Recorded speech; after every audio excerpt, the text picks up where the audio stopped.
Hello students, अस्सलाम वालेकुम। उम्मीद है कि आप लोग सब खैरियत से होंगे। मेरा नाम है श्याम गौरी और आज मैं स्टूडेंट पढ़ाने वाला हूं क्लास 11 की मैथमेटिक्स और एक्सरसाइज नंबर 2.3 की बेसिक्स से स्टार्ट करने वाला हूं। आज की इस वीडियो में हम डिटर्मिनेंट्स के बारे में पढ़ेंगे स्टूडेंट। कोई 2 से 3 टॉपिक आज की वीडियो में कवर करूंगा। इंशाल्लाह नेक्स्ट वीडियो एक और आएगी, वो भी बेसिक पर ही होगी।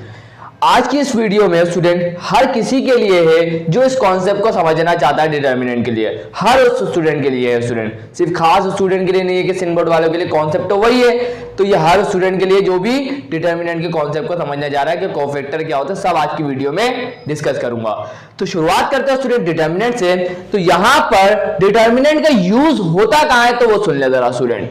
तो भाई स्टूडेंट डिटर्मिनेंट के यूज हम करते हैं अगर हमें एरिया ऑफ ट्राइंगल मालूम करना हो तो वहां पर डिटर्मिनेंट का यूज आ जाता है। अगर हमें मालूम करना हो स्टूडेंट ए क्रॉस बी कि दो वेक्टर का क्रॉस प्रोडक्ट निकालना हो, जब भी हम डिटर्मिनेंट का इस्तेमाल करते हैं। कंप्यूटर की फील्ड के अंदर भी इसका डिटर्मिनेंट का बहुत ज्यादा इस्तेमाल है। के लिए तो बहुत सारी जगह है जहां पर हम डिटर्मिनेंट का इस्तेमाल करते हैं और ज्यादातर स्टूडेंट हम लीनियर जो वेरिएबल्स होते हैं, दो तरह के 3 तरह के वेरिएबल्स आ जाते हैं, तो उनकी इक्वेशन को सॉल्व करना तो वो भी हम डिटर्मिनेंट के जरिए सॉल्व करते हैं। और अगर हमें मालूम कर रहा हो कि एक मैट्रिक्स हमें दिया हुआ क्या इसका इनवर्स मौजूद है तो वो भी हम बता सकते हैं with the help of determinant.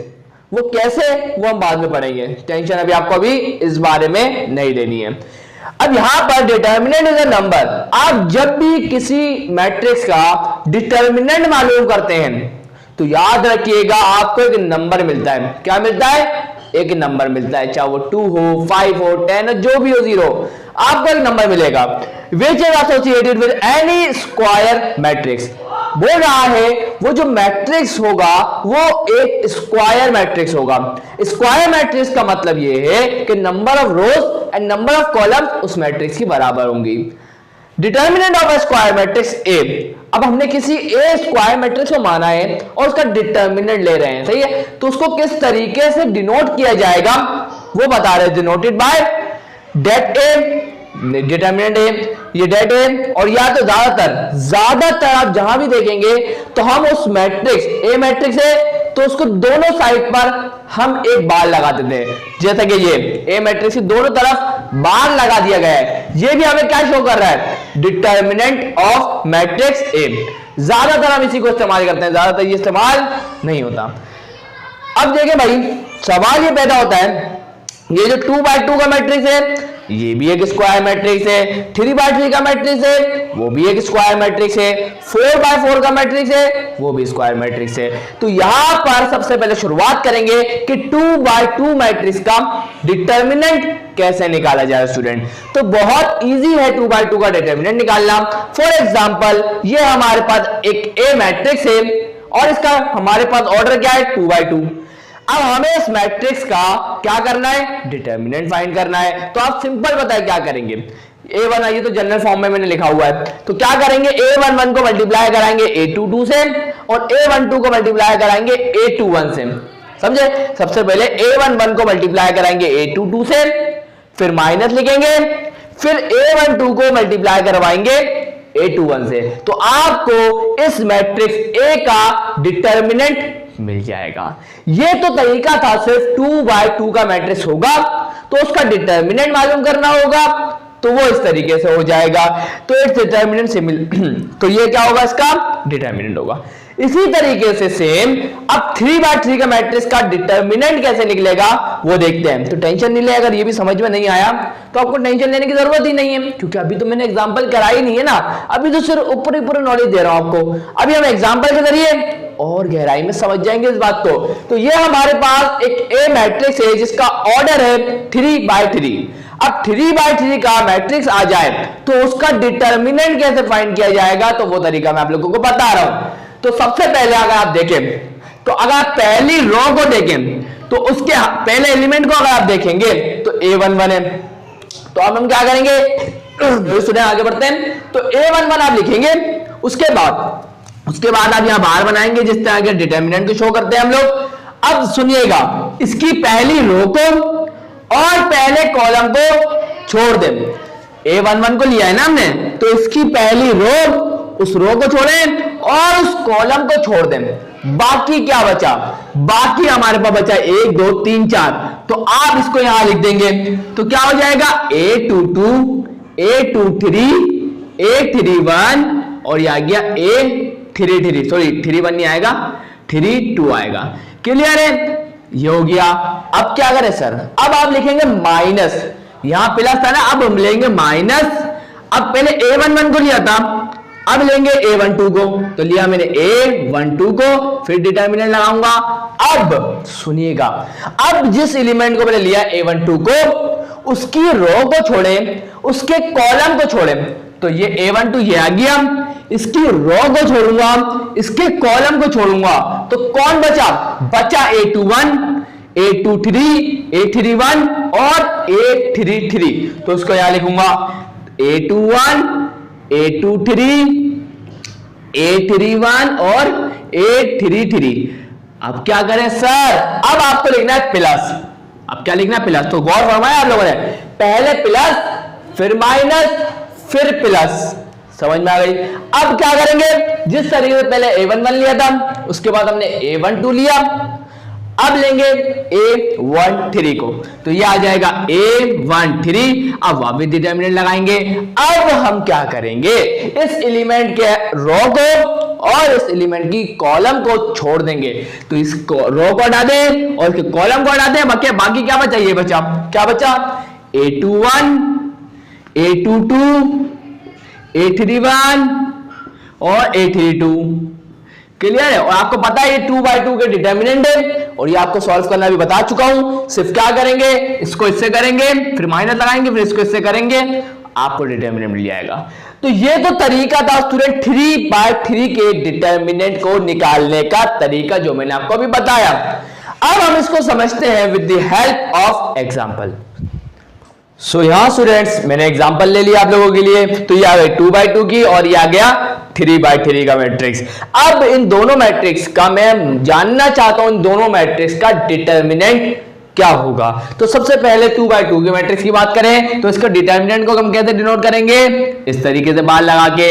और डिटर्मिनेंट मालूम करने का तरीका क्या बताया, बहुत आसान बताया।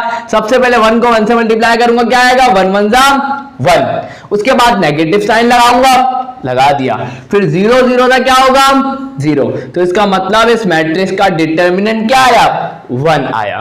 तो बताएं 2/2 का मैट्रिक्स का डिटर्मिनेंट तो बहुत ज्यादा इजी होता है, तो आपने जल्दी से समझ भी लिया होगा। अब बात करें 3/3 के मैट्रिक्स की, तो यहां पर जो हम एक्सपेंड करते हैं इसको, इस मैट्रिक्स डिटर्मिनेंट को, तो याद रखिएगा उसको हम एक्सपेंड करते हैं बाय फर्स्ट रो, सही है, एक्सपेंशन बाय फर्स्ट रो, क्योंकि फर्स्ट रो के एलिमेंट को हम ले रहे होते हैं, जैसे हम बोलते हैं एक्सपेंशन बाय फर्स्ट रो। तो देखिएगा स्टूडेंट, अब इस मैट्रिक्स का डिटर्मिनेंट मालूम कर रहा है, तो कैसे लिखूंगा, ये आ गया मैट्रिक्स का डिटर्मिनेंट को डिनोट करने का तरीका कर दिया। अब मैंने क्या बताया था, इस मैट्रिक्स का फर्स्ट रो का फर्स्ट एलिमेंट कौन है 4, तो ये मैंने लिया, उसके बाद डिटर्मिनेंट का सिंबल आएगा डिटर्मिनेंट का, उसके बाद ये एलिमेंट लिया है ना, तो इसकी रो को और इसके कॉलम को हम कर देंगे कैंसिल, है, ऊपर ऊपर कैंसिल करेंगे, इसको कर दिया, तो बचेगा कौन 5 7 1 6, तो ये आ जाएगा 5 7 1, ये आ गया 6। उसके बाद अब ये प्लस में था, अब आएगा माइनस। अब 9 को लेंगे, फर्स्ट रो के सेकंड एलिमेंट को लेंगे, कौन है अब 9 है, उसके बाद वापस डिटर्मिनेंट का सिंबल आ जाएगा। अब इस एलिमेंट की जो हमने सिलेक्ट किया उसकी रो को और उसके कॉलम को काट देंगे, बाकी कौन बचा 3 7 8 6, तो ये आ जाएगा 3 7 8, ये आ गया 6। उसके बाद सर क्या करेंगे, अब लेंगे प्लस, अब इस पहली रो का थर्ड एलिमेंट को लेंगे, वो कौन है 2, तो ये आ गया 2, अब वापस डिटर्मिनेंट को लगाएंगे। अब इसकी कॉलम, इसकी रो को काट देंगे और इसके कॉलम को काट देंगे, काट दिया भाई, तो अब कौन बचा 3 5 8 1, तो ये आ जाएगा 3 5 8 और ये आ गया 1। तो बताएं मुश्किल है, नहीं है स्टूडेंट, आसान है, बिल्कुल समझ में आ गया होगा। अब क्या करें सर, इस 4 को ऐसे ही रहने दें, ये 2/2 का डिटर्मिनेंट है, तो कैसे बताया था ना अभी, कैसे निकालना है, आप बोलेंगे सर 5 से क्या होगा 30 होगा, उसके बाद माइनस लगाएंगे, उसके बाद 7 1 क्या होगा 7 होगा, उसके बाद ये माइनस है, ये आ गया माइनस, 9 है, ये आ गया 9, ब्रैकेट लगाएंगे क्योंकि अब ये 2/2 का डिटर्मिनेंट है, इसको भी तो एक्सपेंड करना है, तो क्या करेंगे 3 6 18, उसके बाद माइनस, उसके बाद 7 8 56 हो जाएगा। क्लियर है भाई? इंशाल्लाह क्लियर हो चुका होगा। अब इधर देखें प्लस का 2 है तो ये आ जाएगा प्लस का 2।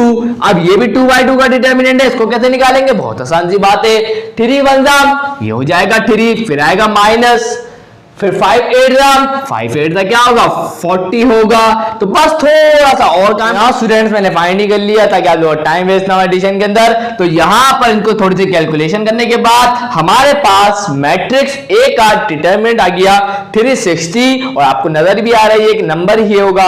क्लियर है? तो यहां जाके हमने क्या सीखा कि हमें स्क्वायर मैट्रिक्स का डिटरमिनेंट कैसे मालूम करना है। तो हमने 2/2 का डिटरमिनेंट का भी मैट्रिक्स मालूम मतलब डिटरमिनेंट मालूम करना सीख लिया और 3/3 के मैट्रिक्स का भी डिटरमिनेंट मालूम करना सीख लिया। अब बढ़ते हैं नए टॉपिक की तरफ। सो यहां स्टूडेंट्स अब हम समझने जा रहे हैं माइनर एंड कोफैक्टर के कॉन्सेप्ट को। तो बहुत इंटरेस्टिंग कॉन्सेप्ट है स्टूडेंट, तो समझने की कोशिश कीजिएगा। तो यहां पर स्टूडेंट बोला जा रहा है minor and cofactors of an element of a matrix. सुनिएगा इस वर्ड के ऊपर, ऑफ एन एलिमेंट, सिर्फ एक एलिमेंट का आप कोफैक्टर निकालते हैं मैट्रिक्स के अंदर से।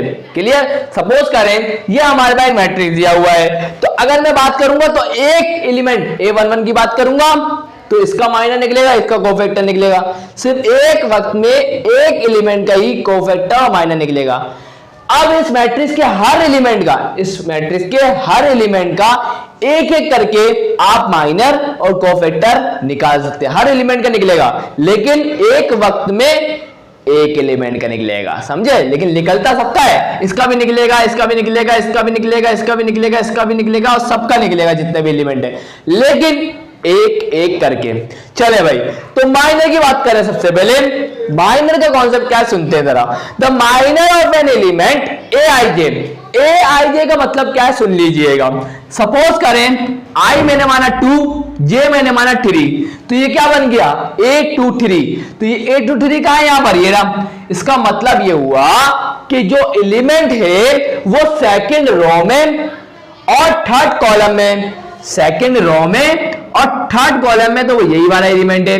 A11 का मतलब क्या होता है कि पहली रो में और पहले कॉलम में। तो इसका मतलब Aij एक जनरल एलिमेंट है, मतलब कोई भी वो एलिमेंट हो सकता है।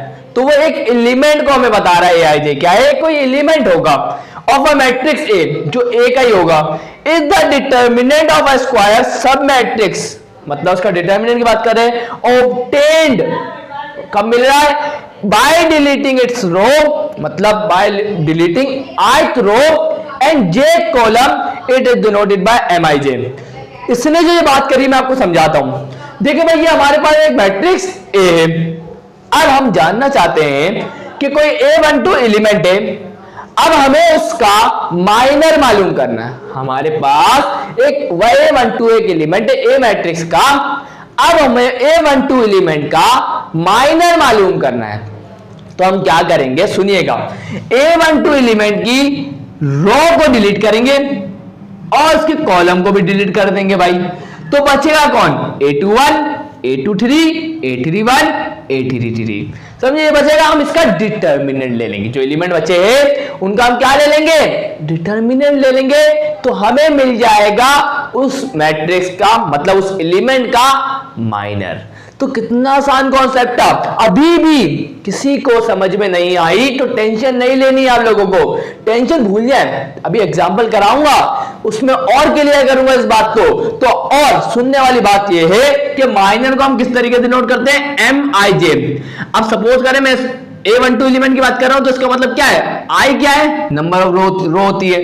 तो पहली रो की बात कर रहा हूं तो M12 हो जाएगा। M12 का मतलब क्या है? वो एलिमेंट जो पहली रो में और दूसरे कॉलम में उसका माइनर निकाल लें। अगर लिखा हुआ हो M21, इसका मतलब क्या है? उस एलिमेंट का माइनर निकाल रहे हैं जो सेकंड रो में और फर्स्ट कॉलम में। समझ में आई? तो m माने कैपिटल M, तो माइनर है। MIJ की तरह लिखा होगा, M21 लिखा होगा या M12 बोलेगा, ऐसे ही बोलेगा आप लोगों को। अब बात करें कोफैक्टर क्या है। कोफैक्टर कुछ भी मुश्किल नहीं है, कोफैक्टर माइनर में बस थोड़ा बहुत डिफरेंस है। पता है क्या है?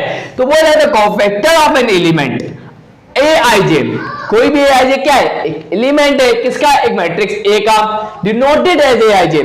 इसके हम लोग याद रखिएगा, इसको डिनोट करने का तरीके अलग अलग है। हम माइनर को MIJ लिखते हैं और कोफैक्टर को लिखते हैं कैपिटल AIJ। समझ में आई बात? इज डिफाइंड एज AIJ बराबर अगर आ जाए -1 की power I plus J multiply by minor of that element. अगर ये बात देखें, सुनिएगा, MIJ क्या होगा? जो ये बात करेगा उसकी। देखें, सपोज करें मेरे पास ये एलिमेंट है A12, अब मुझे इसका कोफैक्टर मालूम करना है। क्या मालूम करना है? कोफैक्टर। तो याद रखिएगा, अगर हम इसका कोफैक्टर मालूम करना चाहते हैं तो हमें इसका पहले माइनर निकालना पड़ेगा। अगर हम इस एलिमेंट का कोफैक्टर मालूम करना चाहते हैं तो पहले हम इसका क्या निकालेंगे? माइनर निकालेंगे। जब माइनर आ जाएगा तो क्या होगा? देखिए A12 है। अब मैं इसका क्या निकालना चाहता हूं? कोफैक्टर। कोफैक्टर के लिए कंडीशन है किसके बराबर होगा? -1, या गया -1 I प्लस J। I कौन होगा? 1 और J कौन होगा? 2, तो 1 प्लस 2। उसके बाद क्या है? माइनर। अब A12 का माइनर अगर हमें नहीं पता होगा तो मल्टीप्लाई किससे कराएंगे? समझ में? और एक और बात नोट करने वाली है, 2 + 1 क्या हो जाएगा? 3 हो जाएगा। तो इससे पता देखिए, माइनर और कोफैक्टर बराबर हो सकते हैं। अब आप बोलेंगे सर क्या बात कर दी आपने? तो भाई देखें, 2 + 1 क्या होगा? 3 होगा। अब ऑड आ गई, पावर क्या आ गई? ऑड। और जब पावर ऑड आएगी तो नेगेटिव साइन खत्म नहीं होगा, लेकिन जरूरी है कि हमेशा ऑड पावर ही आए। क्या I प्लस J ऐड करने के बाद क्या कोई इवन पावर नहीं आ सकती? बोलेंगे सर आ सकती है। अगर A11 का हम लोग अगर मालूम करते हैं कोफैक्टर तो क्या होगा? A11 इज इक्वल टू -1 उसकी power I plus J। I कौन है? 1, J कौन है? 1, मल्टीप्लाई बाय माइनर। सही है। तो अब देखिए पावर क्या हो जाएगी? 1 + 1 क्या होगा? 2, तो -1 के पावर क्या आ गई? इवन। और जब पावर इवन आ गई नेगेटिव साइन हट जाएगा, तो M11 मल्टीप्लाई बाय 1 क्या हो जाएगा? M11। तो इस कंडीशन के अंदर स्टूडेंट हमारे पास कोफैक्टर और माइनर दोनों क्या हो गए? बराबर हो गए। समझ में आए? बराबर हो सकते हैं, लेकिन ज्यादातर क्या है कि कभी बराबर हो गए, कभी नहीं हो गए, कभी हो गए, कभी नहीं हो गए। तो ये चलता है बस। अब ये बात तो हो गई, पूरी बात आपको समझा दी मैंने। अब with the help of example हम समझते हैं इस बात को स्टूडेंट। तो भाई देखिए मैंने आपके लिए एग्जांपल लिया है, भले इसके अंदर नंबर नहीं है, लेकिन कॉन्सेप्ट को समझने के बाद ऐसा मैट्रिक्स मिलूंगा जिसके अंदर एलिमेंट कोई नंबर लिखूंगा मैं। क्लियर है? अभी तो सिर्फ ऊपर पूरी बात समझ लें तो भाई क्या होगा। देखिए भाई, अब बोल रहा है कि मैट्रिक्स A है। अब हमें इसका माइनर बताओ, M12 A12, इसका कोफैक्टर भी बताओ, माइनर भी बताओ, कोफैक्टर भी बताओ। तो भाई देखिए क्या करेंगे, सबसे पहले M12 मालूम करेंगे। M12 क्या है? Minor of A12। Minor of M12 क्या है? Minor of A12। Minor of A12 है, तो किसके बराबर आएगा? अभी बताया था ना स्टूडेंट, भूल गए क्या? हम क्या करेंगे? A12 का मालूम करना है, बिल्कुल। तो अब क्या होगा? इसकी रो को और इसके कॉलम को डिलीट कर दो, भूल जाओ। तो बचा कौन? A21। अब हम डिटर्मिनेंट में लिखेंगे इसको, क्या लिखूंगा? A21, उसके बाद क्या है? A23, उसके बाद क्या है? A31, और उसके बाद क्या है? A33। तो बस ये हमारे पास क्या आ जाएगा? इसका माइनर आ जाएगा। और 2 आएगा, 2 का डिटर्मिनेंट को सॉल्व करना वो आपको आता है, तो उसकी डिटेल में भी मैं नहीं जा रहा। चले भाई अब बात करें A12 की। तो A12 क्या है? ये हमारा कोफैक्टर है, सही है। चलो तो उसको क्या लिखूंगा? Cofactor of A12। Cofactor of A12। A12 क्या है? वो एलिमेंट होगा। कोफैक्टर ऑफ A12 का मतलब क्या है? A12 कोई एलिमेंट होगा, लेकिन यहाँ पे हमें उस वैल्यू को नहीं पता हमारे को। तो अब क्या करेंगे? किसके बराबर होगा? -1। या गया -1। पावर क्या? I plus J। तो I क्या है? 1 प्लस J क्या है? 2। उसके बाद मल्टीप्लाई बाय MIJ। MIJ क्यों लिख दिया मैंने, M12 लिखूंगा ना, तो भाई देखिए M12 आ गया। क्लियर? तो क्या होगा, नेगेटिव पावर है तो सॉरी ऑड पावर है जिस वजह से नेगेटिव साइन रिमूव नहीं होगा, और M12 ये है तो आप इससे मल्टीप्लाई करवा देंगे, आपका काम हो जाएगा, आपको कोफैक्टर मिल जाएगा। क्लियर है स्टूडेंट? ये तो बस आपको समझाने के लिए था। अब मैं लूंगा सही एग्जांपल जिसके जरिए आपको अच्छे तरीके से समझ में आए। सो अब स्टूडेंट्स एक बेहतरीन एग्जांपल से करते हैं स्टूडेंट आप काम शुरू। तो भाई देखिएगा स्टूडेंट बोल रहे हैं ये हमारे पास ए मैट्रिक्स है, अब हमें इसका बताएं माइनर M33 A33 कोफैक्टर बताएं, M31 इसका माइनर बताएं, A31 इसका कोफैक्टर बताएं। तो भाई इतना देर क्यों लगाए, हमें तो सब आता है भाई। तो M33 का हमें क्या बताना है, माइनर बताना है। A33 क्या होगा, मैंने बताया था ना M33 का मतलब क्या है, माइनर ऑफ A33 मतलब क्या है, ऐसा एलिमेंट जो क्या है थर्ड रो में और थर्ड कॉलम में। आए जरा ढूंढते हैं इसके अंदर कि कौन सा ऐसा एलिमेंट है जो थर्ड रो में और थर्ड कॉलम में। इसका मतलब ये तो 3 है, तो इसको हमें माइनर मालूम करना है। तो आप देखिएगा जरा, हम इसकी रो को कैंसिल करेंगे, इसके कॉलम को कैंसिल करेंगे, तो बचेगा कौन, डिलीट कर दिया ना हमने इसको, तो बचा कौन 1 4 2 3। तो हम इसका डिटर्मिनेंट ले लेंगे, तो क्या बचा 1 4 2 3। तो इसका डिटर्मिनेंट कैसे लेंगे, बता चुका हूं ना बहुत, 2/2 का डिटर्मिनेंट क्या होगा 1 मल्टीप्लाई बाय 3 क्या होगा 1 3 3 होगा, फिर आएगा माइनस, उसके बाद क्या होगा 4 2 क्या होगा 8, तो ये आ जाएगा 8 और 3 माइनस 8 ये क्या हो जाएगा हमारे पास माइनस का 5। ये तो हमारे पास क्या आया, इस M33 का माइनर आ गया मतलब। क्लियर? अब इस 3 वाले एलिमेंट का माइनर आ गया, समझ ले। अब क्या करें, अब हम निकालेंगे क्या A33।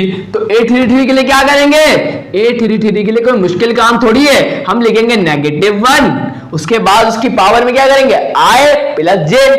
I कौन है 3, J कौन है 3, फिर उसके मल्टीप्लाई कराएंगे माइनर मतलब M33 से। क्लियर है? तो ये तो आपको पता है। अब 3 + 3 क्या होगा 6, पावर इवन, और power even negative sign remove, उसके बाद M33 बनता M33 आएगा। तो M33 हमने निकाला ना, क्या आया माइनस का 5, तो हमारे पास A33 क्या आ जाएगा -5। तो भाई देखें इस कंडीशन के अंदर माइनर और कोफैक्टर दोनों ही क्या है बराबर आ गए, आपको साफ दिखा भी दिया मैंने। तो आगे बढ़ते हैं। अब बोल रहा M31 और A31 मालूम करो, तो मैंने बोला भाई हमें आता है, कर लेंगे 2 मिनट में। तो M31 करना है। क्लियर? तो ये क्या बोल रहा है, थर्ड रो में और फर्स्ट कॉलम वाले एलिमेंट का, तो थर्ड रो में और फर्स्ट मतलब 0 का। अब हमें 0 का माइनर मालूम करना है, तो क्या होगा इसकी रो को और इसके कॉलम को डिलीट कर देंगे, तो कौन बचा, हमारे को इसका डिटर्मिनेंट लेना होगा, किसका 4 -2 3 और ये आ गया माइनस का 4। चले भाई डिटर्मिनेंट लेना, तो हमें बच्चों का खेल हो गया अब हमारे लिए।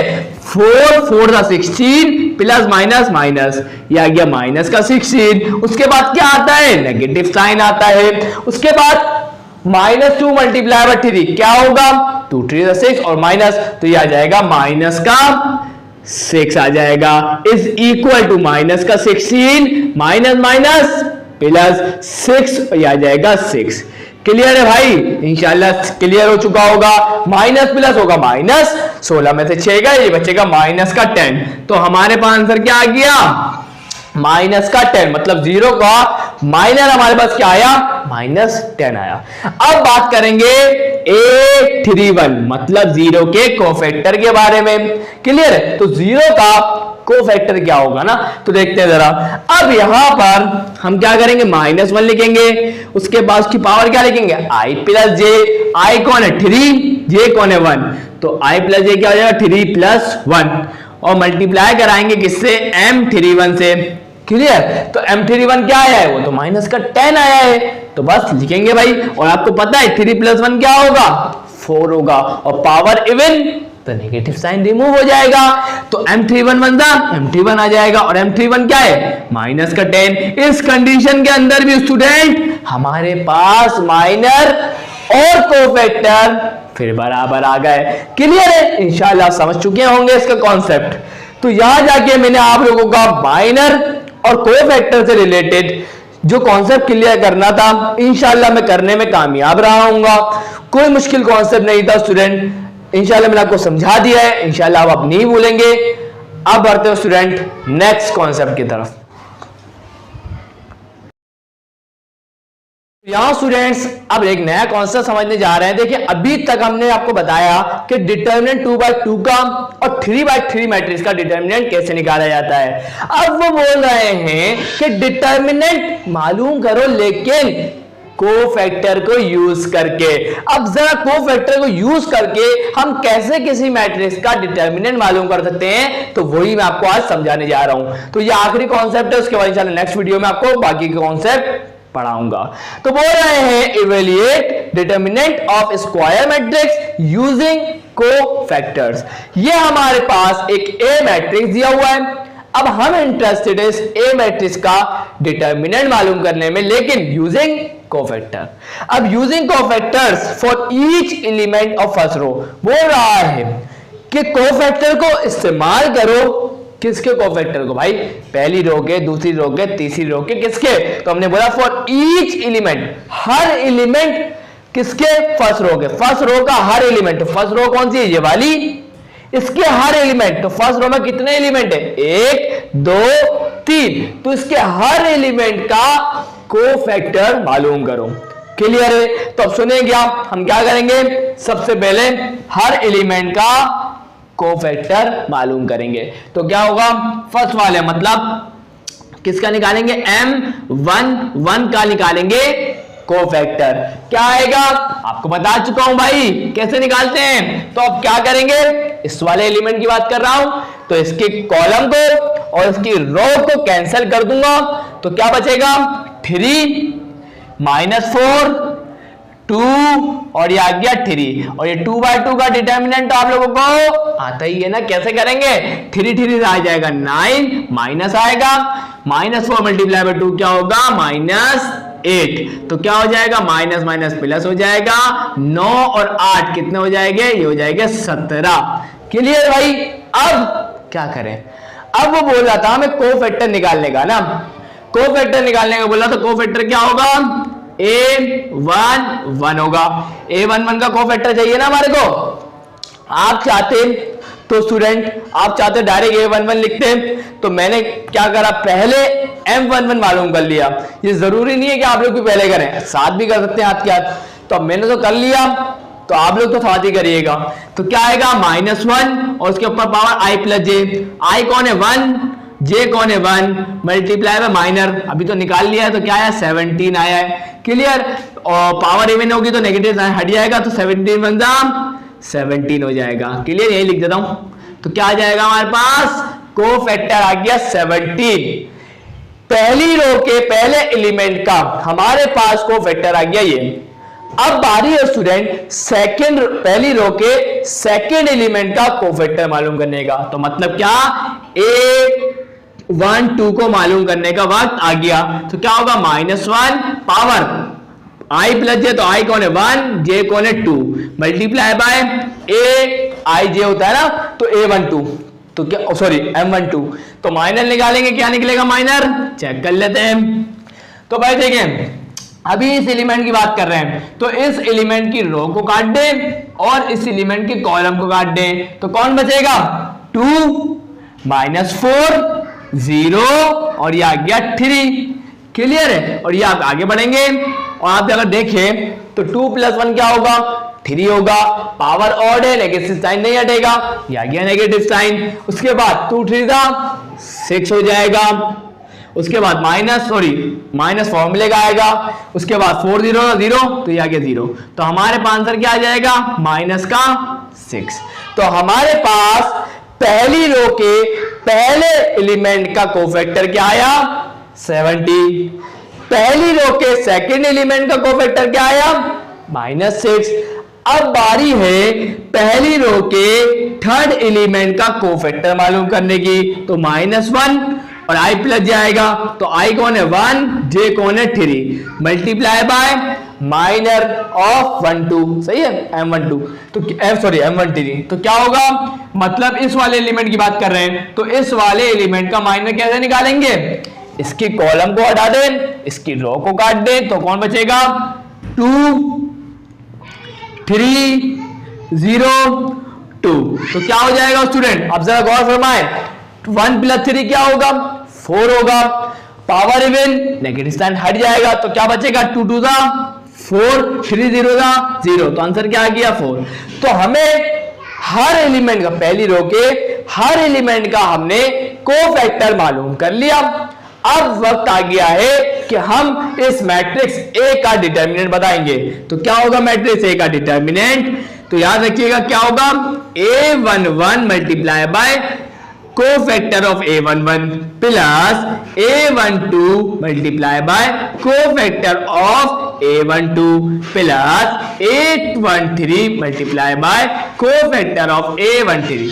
तो अब आप ये करेंगे तो आपको मिल जाएगा क्या, उस मैट्रिक्स का डिटर्मिनेंट। तो देख लेते हैं, a11 हमारे पास कौन है, a11 हमारे पास 1 है, तो ये आ गया 1 मल्टीप्लाई बाय a11 क्या है हमारे पास 17, ये आ गया 17 प्लस a12 हमारे पास क्या है 4, ये आ गया 4 मल्टीप्लाई बाय कोफैक्टर ऑफ 4 क्या है हमारे पास -6, तो ये आ गया -6 प्लस a13 क्या है हमारे पास -2, ये आ गया -2 मल्टीप्लाई बाय -2 का कोफैक्टर क्या आया है 4, ये आ गया 4। तो फटाफट कर लेते हैं, 17 1 17 plus minus minus 6 4 24 plus minus minus 4 2 8, तो क्या हो जाएगा 17 माइनस माइनस क्या हो जाएगा प्लस, तो ये हो जाएगा माइनस का 32, माइनस का 32 में से 17 जाएंगे, तो क्या हो जाएगा, ये बचेगा माइनस का 15। तो यहां जाके स्टूडेंट हमने इस मैट्रिक्स ए का डिटर्मिनेंट मालूम किया बाय यूजिंग कोफैक्टर। अब सुनिएगा मेरी बात को स्टूडेंट, अगर आप चाहें, आपका दिल नहीं चाह रहा, आप नहीं चाहते कि मैं पहली रो के हर एलिमेंट को इस्तेमाल करूं कोफैक्टर को, तो आपकी मर्जी है, आप सेकंड रो के हर एलिमेंट को कोफैक्टर मालूम कर लें। अगर ये भी अच्छा नहीं लग रहा तो आप थर्ड रो के हर एलिमेंट का कोफैक्टर मालूम करें और सेम मेथड को अप्लाई करेंगे। सुनिएगा इधर देखें, मैंने जब कोफैक्टर निकाला था पहली रो के पहले एलिमेंट का, तो उस पहली रो के पहले एलिमेंट को मैंने मल्टीप्लाई करवाया उसके कोफैक्टर से, पहली रो के दूसरे एलिमेंट को उसको मैंने मल्टीप्लाई करवाया उसी के कोफैक्टर से, फिर ऐड किया, फिर जब मैंने a13 मतलब पहली रो का तीसरा एलिमेंट को मैंने मल्टीप्लाई कराया उसी के कोफैक्टर से, तो जब आप इधर काम करेंगे तो 2 को मल्टीप्लाई कराएंगे 2 के कोफैक्टर से, 3 को मल्टीप्लाई कराएंगे 3 के कोफैक्टर से, -4 को मल्टीप्लाई कराएंगे -4 के कोफैक्टर से, उनको ऐड कर देंगे। क्लियर है? तो ये काम आप कॉलम के जरिए भी कर सकते हैं। मतलब क्या सर, आपके बात समझ में नहीं आई? मतलब ये स्टूडेंट, अभी तो हम क्या कर रहे थे, अभी हम हर पहली रो को लेता था तो उसके हर एलिमेंट का कोफैक्टर मालूम करता था। अगर मैं चाहता सेकंड रो लेता था, उसके हर एलिमेंट को, जैसे कि 2 3 -4, इन तीनों को कोफैक्टर मालूम करता था। या तो मैं थर्ड रो को लूं, इसके हर एलिमेंट को कोफैक्टर मालूम करूं और यही मेथड अप्लाई करके डिटरमिनेंट मालूम करूं। एक और तरीका ये है कि आप क्या करें, क्या पहले कॉलम को लें और उसके हर एलिमेंट का कोफैक्टर मालूम करके वही मेथड लगाएं। इसमें भी मजा नहीं आ रहा तो सेकंड कॉलम को लें और उसके हर एलिमेंट का कोफैक्टर मालूम करें। ये भी अच्छा नहीं लग रहा तो आप थर्ड कॉलम को लें और उसके हर एलिमेंट का कोफैक्टर मालूम करें। तरीका वही रहेगा, सिर्फ आप अलग अलग तरीके को इस्तेमाल कर रहे हैं, बाकी आंसर सबका सेम आएगा। क्लियर है भाई? सो यहाँ स्टूडेंट आखिरी बात रह गई तो वो भी सुन लें कि इन जनरल हमने इस बात से ये कंक्लूजन निकाला स्टूडेंट कि हम इस मैट्रिक्स की ए की कोई भी पहली रो के हर एलिमेंट या दूसरी रो के हर एलिमेंट या तीसरी रो के हर एलिमेंट या पहले कॉलम के हर एलिमेंट या सेकेंड कॉलम के हर एलिमेंट या थर्ड कॉलम के हर एलिमेंट का कोफैक्टर मालूम करके भी डिटरमिनेंट मालूम कर सकते हैं। तो हमने ये कंक्लूजन निकाला, in general determinant of A can be calculated by using any row और कॉलम, चाहे हम किसी भी रो को ले लें या चाहे हम किसी भी कॉलम को ले लें। The evaluation of determinant with the help of cofactors is known as Laplacian expansion. ये बहुत इंपॉर्टेंट बात है स्टूडेंट कि ये एमसीक्यू से पूछी जा सकती है कि अगर हम कभी भी किसी भी मैट्रिक्स का अगर डिटर्मिनेंट मालूम करते हैं with the help of cofactor तो उसका एक और नाम क्या होता है, लैप्लेशियन एक्सपेंशन। क्लियर है स्टूडेंट्स?